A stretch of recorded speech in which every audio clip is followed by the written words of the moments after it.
everyone, I'm Alexandra Saldivar. And I'm Michaela McCann. Welcome.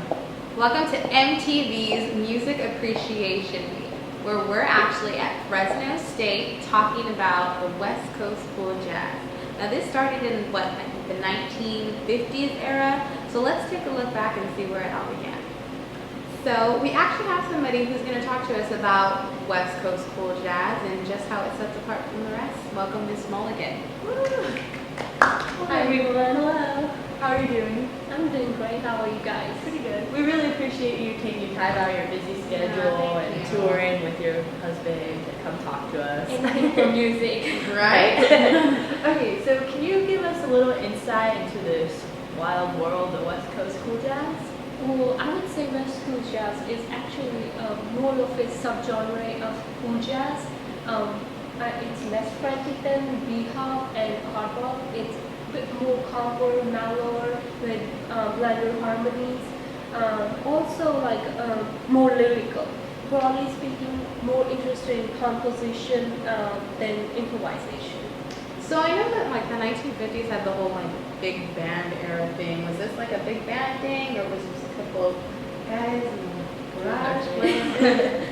Well, West Coast Jazz tended to experiment with the jazz ensembles of different sizes. Well, since we are talking about the West Coast, can you give us a little insight into why Los Angeles was such a prominent hotspot for all this going on? Well, we had a very diverse group of people who not only made their name, but also made what West Coast Jazz is today. For example, we had one of the most interesting and experimental group configuration in West Coast Jazz, Jimmy Wood.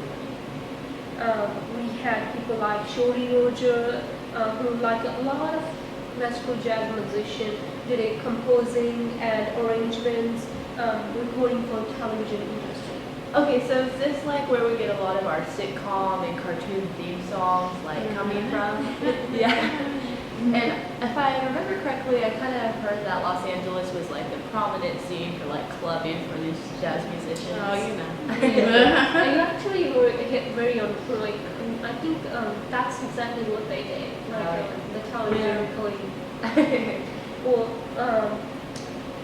without a doubt, of course, there is Gary Mulligan. Mulligan's skill as an arranger gave them a complexity, unexpected forms such as a line up. You know what? I think we actually have some footage from an old interview by Jerry Mulligan, so we're going to actually roll that for you, so we'll be right back. Stay tuned. Hi everyone, I'm here with legendary baritone saxophonist Jerry Mulligan, a pivotal character in the new creation of this West Coast jazz we've been hearing so much about. Thank you, but to be honest, if it wasn't for people like Lee Konitz and Miles Davis, I wouldn't be here. Together, we've molded the laid-back feel of the original BOTC band with new compositions in a pianoless quartet. Now, you've mentioned something about Miles Davis. Can you tell us a little bit more about your experiences working with him? Well, Miles was really the practical one. It's a little hard for some people to realize that, but Miles always wanted something of his own, and he really had the desire to do. Oh, see, a little scatting. He loved the sound of the Thornhill Band, and when he heard this idea we were talking about with the instrumentation, he thought he could be in it. So he was the one who started making all the phone calls, getting the guys together, picking out the players, receiving the rehearsal studios, and generally assuming the role of the leader. And that's how we started actually playing together. Because I think if it had been left to the rest of us, we probably would have just been theorizing and writing and never have actually gotten to doing anything. Well, I mean, that sounds awesome. It sounds like he was a great inspiration to you. Now, my sources tell me that you may have an album in the works with Miles Davis, and I am eager to hear about it. Can you tell us just a little bit of information? Well, the name of the album is called The Birth of Cool. It's a collaborative album by Miles Davis, released later this year in 1957 by Capitol Records. It compiles 12 tracks recorded by Davis's Nanette for the label over the course of 3 sessions during 1949 and 1950. Wow, I'm actually very excited to hear this new album, so I will definitely be picking one up, and I want to thank you so much for your time and coming out here. Many members of the Miles Davis Nonette went on to actually have really successful careers, notably Jerry Mulligan, John Lewis, and Lee Coney. Mulligan moved actually to California and started fiddling around with a trumpeter by the name of Chet Baker before creating the concert jazz band that he did. Lewis would become a music director for the Modern Jazz Quartet, which would also become one of the most influential cool jazz groups. Following the birth of cool, Miles Davis didn't actually return to cool jazz. Instead, he went on to play hard bop and eventually spearheading modal jazz. Capitol Records was actually disappointed with the sales of how the Nonette recording did, and they didn't offer Miles Davis more work. So instead, he signed on with a new jazz specialty record called Prestige, for whom he did his first solo album in 1951. So back to you guys.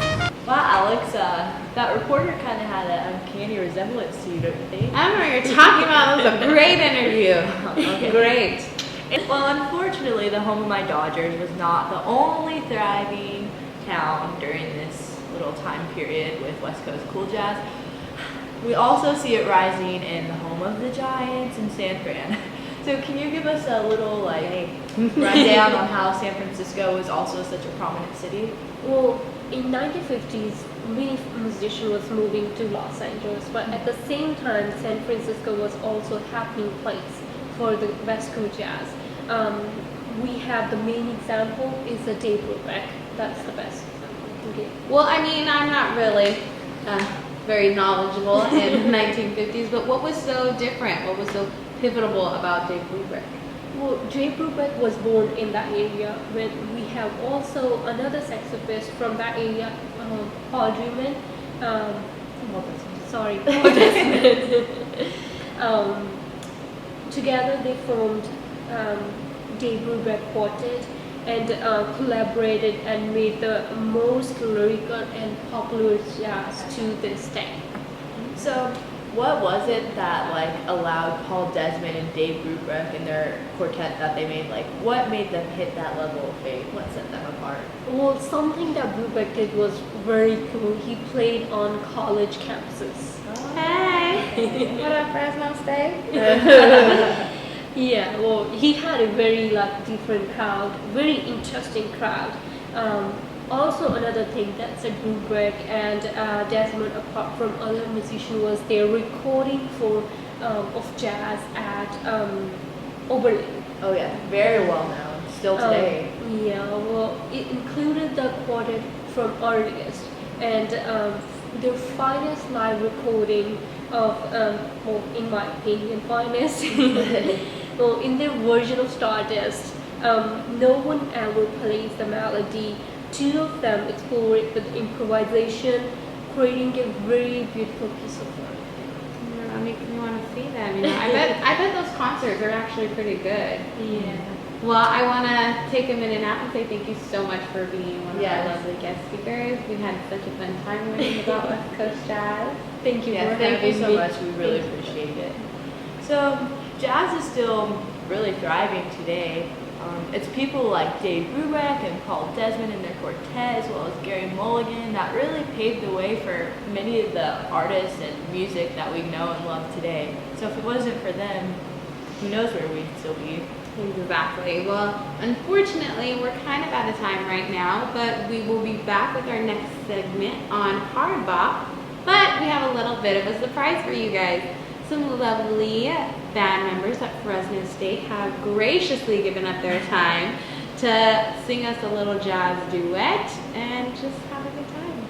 So we'd like to thank you so much for watching, and we hope to see you back next week. Bye guys.